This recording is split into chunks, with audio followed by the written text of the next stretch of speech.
aku disuruh keluar dari rumah, nggak boleh tinggal di rumah. Terus akhirnya aku keluar dari rumah itu dan mama udah nggak mau nganggap aku lagi. Sampai-sampai mama nggak ngabarin aku, terus nggak cariin aku kemana-mana. Tapi makin kesini tuh aku ngomong lah pelan-pelan ke mama kan.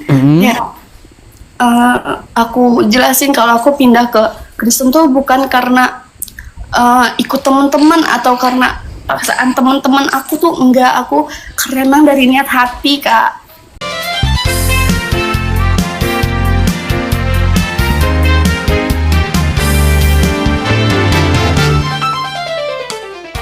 Tunggu ya, Kak. Aku agak bingung. Atau Anda mungkin takut begitu? Enggak sih. Oke, kalau nggak takut, kalau Anda merasa nyaman, nggak apa-apa, silakan nyalakan kamera. Karena gini, banyak orang Muslim mau masuk Kristen, mereka tidak dipublikasi karena takut. Tetapi sebaliknya, kalau yang dari Kristen pindah ke Islam, digembar-gemborkan. Begitu.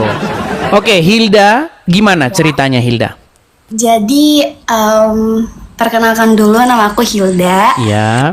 Di Jakarta Barat. Oke. Aku mau ceritain tentang perjalanan aku. Sebenarnya kalau untuk sekarang aku masih dibilang Muslim karena aku masih perjalanan dalam belajar tentang Alkitab sama menuju ke Tuhan Yesus.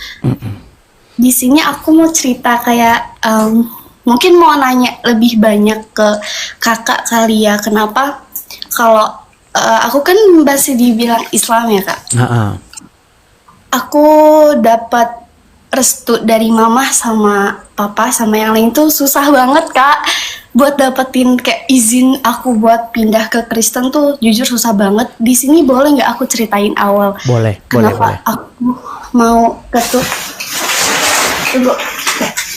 Tuhan Yesus. Jadi awalnya itu aku mama sama papa aku pisah.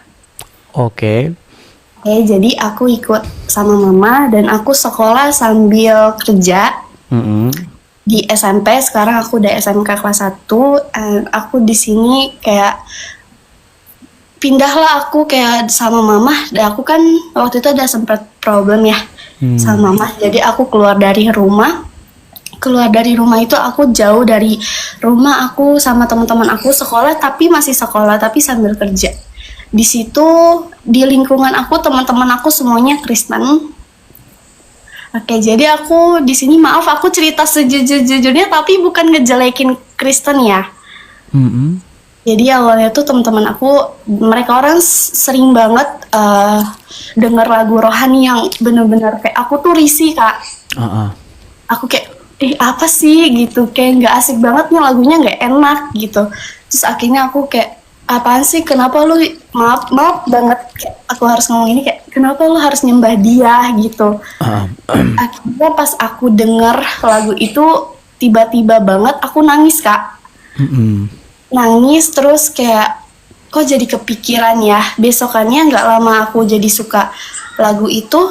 Pertama kali lagu yang aku denger tuh yang lagu gereja, aku nyanyi haleluya. Dan di situ tuh kayak aku besokannya langsung mimpi kalau aku tuh di dalam posisinya tuh gelap banget. Gelap, dan nggak lama dari situ aku baptis. Oh, jadi sudah dibaptis? Belum, jadi di dalam mimpi itu. Oh, dalam mimpi itu, oke.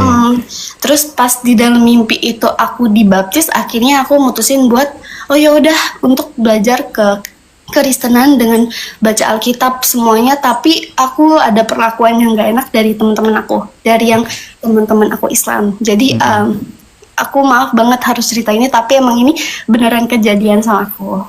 Jadi dibilang kayak gini sama yang lain kayak, kenapa lu harus banget pindah dari yang Islam ke Kristen, kan dia nyembahnya patung lah, terus kayak ya udah lu sekarang makannya babi gini tuh sakit banget, Kak, dengernya. Padahal kayak aku di situ lagi semangatnya buat baca Alkitab. Nah terus di sini aku mau nanya sama kakak kayak gimana sih gimana ya ngomongnya, kalau tanggapan kakak, kalau misalkan kita ikut jalan Tuhan Yesus, kita gimana ya kak? Dilecehin banget, ngerti gak sih? Ya, jadi apa yang Yesus ajarkan begini, berdoalah kepada orang-orang yang menganiaya kamu, jangan membalas kejahatan dengan kejahatan, kasihilah sesama manusia, bahkan orang yang memusuhi kita sekalipun. Seperti itu. Jadi dalam kekristenan itu, kita berbicara bagaimana Yesus itu memerintah di dalam hidup kita. Nah, kalau Yesus memerintah dalam hidup kita, artinya kita melakukan kehendak Dia. Kehendak Dia itu apa? Supaya kita itu hidup mengasihi sesama kita, seperti itu. Oke, terus jadi sedih deh. Buat aku awalnya tuh kan izin ya sama mama buat aku pindah ke Kristen, terus mama tuh sempet ngomong gini ke aku, kakek, yaudah lu, aku disuruh keluar dari rumah, gak boleh tinggal di rumah.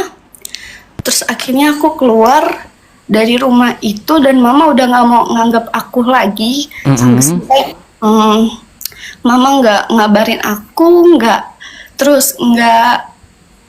cariin aku kemana-mana. Tapi makin kesini tuh aku ngomong lah pelan-pelan ke mama kan, ya aku jelasin kalau aku pindah ke Kristen tuh bukan karena ikut teman-teman atau karena perasaan teman-teman aku tuh, enggak, aku karena emang dari niat hati kak. Itu kan. Terus akhirnya mama kesininya tuh masih kayak izinin aku, dan sekarang tuh boleh pindah ke Kristen, puji Tuhannya kayak gitu. Tapi aku mau nanya nih sama kak, sebenarnya aku sakit banget sih kak, kayak dengerin teman-teman yang omong ke aku tuh kayak nggak enakin banget, kayak dari yang makan inilah, makan itulah, kenapa nyembah Tuhan lah. Aku kan orangnya overthinking banget ya kak. Kalau dibilang yang nggak ngenakin kayak gitu tuh langsung kepikiran, itu gimana ya kak? Iya, seperti itu tadi. Intinya kalau kita belajar hidup mengasihi, kita tidak perlu membalas apa yang mereka lakukan, seperti itu. Intinya bagaimana kita menjadikan Yesus itu sebagai sosok yang mengendalikan hidup kita. Walaupun mereka berkata apapun, tetap kita menunjukkan atau membalas sesuatu yang mereka perbuat itu, yang jahat itu tetap dengan yang baik, seperti itu. Oke. Kira-kira kakak ada dukungan gak ya buat aku, kayak mungkin kalau gitu bisa misalnya di gereja atau bagaimana begitu? Gimana kak? Bisa mungkin mendatangi gereja yang terdekat, gabung dengan komunitas-komunitas Kristen yang lain. Banyak juga orang-orang Kristen yang tidak mencerminkan ajaran Kristus banyak, tetapi gabunglah dengan komunitas-komunitas yang sungguh-sungguh menjalankan apa yang diajarkan oleh Tuhan Yesus, seperti itu. Tapi saya cuma pengen tahu nih, alasan meninggalkan Islam itu apa sebenarnya? Tapi aku kalau ngomong gini nanti dihujat Nah, lagi. iya, tapi oke lah, mungkin kita gini, masalahnya saya ini harus pergi. Jadi mungkin besok, makanya follow aja, besok bisa kita lanjut lagi ya. Oke. Atau nanti banyak kesaksian-kesaksian di room-room Kristen yang lain, boleh mampir-mampir aja cerita-cerita. Banyak room-room Nah, jadi teman-teman sekalian ya, banyak sekali memang orang-orang yang mendengar seperti ini, yang orang-orang seperti Hilda ini, tapi memang tidak berani bersuara. Nah, saya nggak mau bikin kamu mengungkapkan alasan kamu meninggalkan Islam. Takutnya orang-orang Islam tuh pada, ya tahu sendiri kan kamu kan? Ya, bener, Nah, kak. seperti Orangnya itu. tuh nyakitin. Nah, beda dengan orang Kristen yang masuk Islam. Kalau orang Kristen yang masuk Islam itu biasanya dipublikasi, bahkan didengung-dengungkan. Tapi kalau orang Islam masuk Kristen, takut mau ngomong. Itu udah dianggap sampah kak. Takutnya nanti dipersekusi, seperti itu. Oke ya, ini saya Hilda, saya mau pergi dulu karena saya jam segini tuh harus mau ada kegiatan. Mungkin suatu saat bisa kita sambung lagi ya. Amin kak, makasih ya kak. Oke, terima kasih Hilda, sampai ketemu lagi. Shalom semua. Shalom. Oh ya. Datangnya Yesus. Iya. Dan istri Tuhan Yesus memberkati. Segala sesuatu yang masuk lewat mulut keluar lewat mulut. Tidak mungkin ada orang kerasukan roh jahat